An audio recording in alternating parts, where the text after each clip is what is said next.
ചന്ദ്രന്റെ പുതിയൊരു വീഡിയോയിലോട്ട് എല്ലാവർക്കും സ്വാഗതം.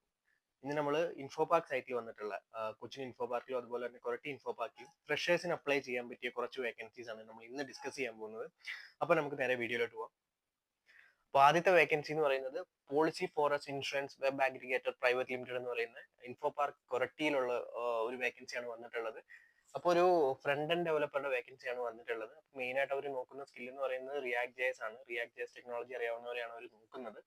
അപ്പോൾ ഇതിന്റെ ഒരു ഡീറ്റെയിൽഡ് ജെഡിയും കാര്യങ്ങളൊക്കെ വെബ്സൈറ്റിൽ തന്നിട്ടുണ്ട്. ഞാൻ ഈ ലിങ്ക് ഡിസ്ക്രിപ്ഷനിൽ കൊടുക്കുന്നതാണ്, നിങ്ങൾക്ക് ചെക്ക്ഔട്ട് ചെയ്യാവുന്നതാണ്.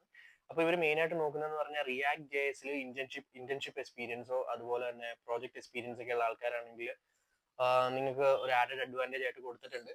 അതുപോലെ തന്നെ കുറച്ചുകൂടെ പറയുവാണെങ്കിൽ ജാവ സ്ക്രിപ്റ്റ്, HTML, CSS ഇതിനകത്തൊക്കെ നിങ്ങൾക്ക് നോളജ് ഉണ്ട്, അല്ലെങ്കിൽ നിങ്ങൾക്ക് അറിയാവുന്ന ഒരാളാണ്, അല്ലെങ്കിൽ നിങ്ങൾ പ്രോജക്ട് ചെയ്തിട്ടുണ്ടെന്നുണ്ടെങ്കിൽ ഇത് ഒരു ആഡഡ് അഡ്വാൻറ്റേജ് ആയിരിക്കും.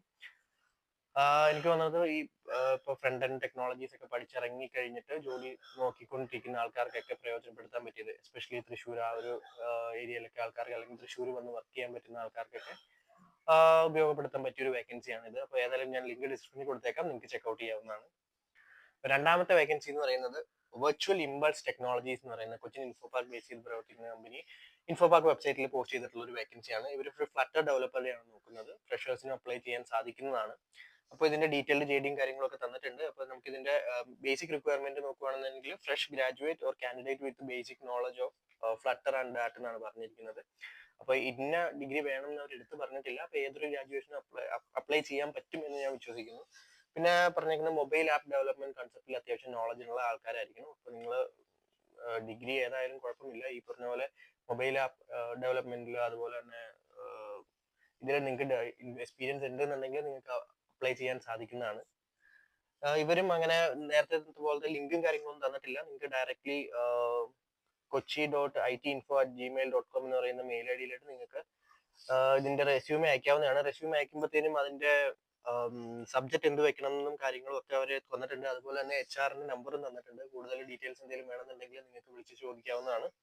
അപ്പൊ നമുക്ക് അടുത്ത വേക്കൻസിയിലേക്ക് പോവാം. അടുത്ത വേക്കൻസി ഒരു ജൂനിയർ ബിസിനസ് അനലിസ്റ്റിന്റെ വേക്കൻസിയാണ്. ഫെദർസോഫ്റ്റ് ഇൻഫോ സൊല്യൂഷൻസ് പ്രൈവറ്റ് ലിമിറ്റഡ് എന്ന് പറയുന്ന കൊച്ചിൻ ഇൻഫോ പാർക്കിലുള്ള ഒരു കമ്പനി പോസ്റ്റ് ചെയ്തേക്കുന്ന വേക്കൻസിയാണ്. ജൂനിയർ ബിസിനസ് അനലിസ്റ്റ് ഫ്രഷേഴ്സിന് അപ്ലൈ ചെയ്യാൻ സാധിക്കുന്നതാണ്. റിക്വയർമെന്റ് അവർ എടുത്തു പറഞ്ഞിട്ടുണ്ട്. 2024 BTech കമ്പ്യൂട്ടർ സയൻസ് അല്ലെങ്കിൽ IT പാസ് ഔട്ട് ആയവർക്കും അതുപോലെ തന്നെ MBA with computer science background ഉള്ളവർക്കും മാത്രമാണ് ഇതിനകത്ത് അപ്ലൈ ചെയ്യാൻ സാധിക്കുന്നത്. അതിനെയാണ് അവർ നോക്കുന്നത്. പിന്നെ പറയുവാണെന്നുണ്ടെങ്കിൽ മൈക്രോസോഫ്റ്റ് ഓഫീസിൽ എക്സ്പീരിയൻസ് ഉണ്ടായിരിക്കണം. അതുപോലെ critical thinking, problem solving skills, communication skills, detail oriented വിത്ത് സ്ട്രോങ് ഓർഗനൈസേഷണൽ സ്കിൽസ്, ഇതൊക്കെയാണ് അവർ പറഞ്ഞേക്കുന്നത് ഡിസൈഡ് സ്കിൽസ്. അതുപോലെ തന്നെ ക്വാളിഫിക്കേഷൻ പറഞ്ഞേക്കുന്നത് BTech pass out 2024 pass out computer science അല്ലെങ്കിൽ IT ഡിഗ്രി ഉള്ളവർക്ക് അപേക്ഷിക്കാൻ സാധിക്കുന്നതാണ്. അല്ലെങ്കിൽ MBA with computer science background ഉള്ളവർക്കും ഇതിന് അപേക്ഷിക്കാൻ സാധിക്കുന്നതാണ്.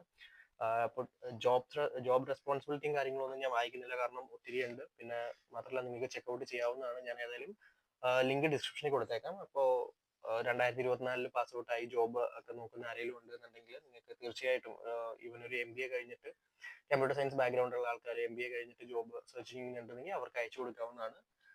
അപ്പോൾ ഏതായാലും ലിങ്ക് ഞാൻ ഡിസ്ക്രിപ്ഷനിൽ കൊടുത്തേക്കാം. അപ്പോൾ ഇത് ഈ ഒരു 3 വേക്കൻസി, കാരണം ഒത്തിരി വേക്കൻസീസ് ഒന്നും നമുക്ക് ഫ്രഷേഴ്സിന് പറയാനില്ല. നമ്മളിപ്പോൾ ഫ്രഷേഴ്സിനും അല്ലെങ്കിൽ ഓൾമോസ്റ്റ് ഒരു ഏതൊരു ഗ്രാജുവേറ്റ്സിനും അപ്ലൈ ചെയ്യാൻ പറ്റുന്ന കുറച്ച് വേക്കൻസീസ് ആണ് നമ്മൾ പൊതുവേ സോർട്ട് ഔട്ട് ചെയ്യാവുന്നത്. പിന്നെ കൂടുതലും നമ്മുടെ ചാനലിൽ വരുന്നത് ടെക്നിക്കൽ വേക്കൻസീസ് ആണ്. ഇപ്പോൾ നിങ്ങളുടെ കുറെ കമന്റ്സും കാര്യങ്ങളൊക്കെ ഞാൻ കാണാറുണ്ട്. അക്കൗണ്ടിങ് ഫീൽഡിലുള്ള വേക്കൻസി വേണം, മെഡിക്കൽ കോഡിങ്, ഇതിന്റെയൊക്കെ നമ്മൾ സെർച്ച് ചെയ്യുന്നുണ്ട്. ജെന്യൂൻ ആയിട്ടുള്ള വേക്കൻസി അല്ലെങ്കിൽ അത്യാവശ്യം ഒരു പ്രൈവറ്റ് ലിമിറ്റഡ് കമ്പനി അല്ലെങ്കിൽ അത്യാവശ്യം ഒരു LLP-ലൊക്കെ ഉള്ള ഒരു വേക്കൻസി നമ്മുടെ ശ്രദ്ധയിൽപ്പെടുവാണെങ്കിൽ തീർച്ചയായും നമ്മൾ അതിനെക്കുറിച്ച് വീഡിയോ ചെയ്യുന്നതായിരിക്കും. അപ്പോൾ പുതിയ വീഡിയോയുമായി വരുന്നവരെ ബൈ.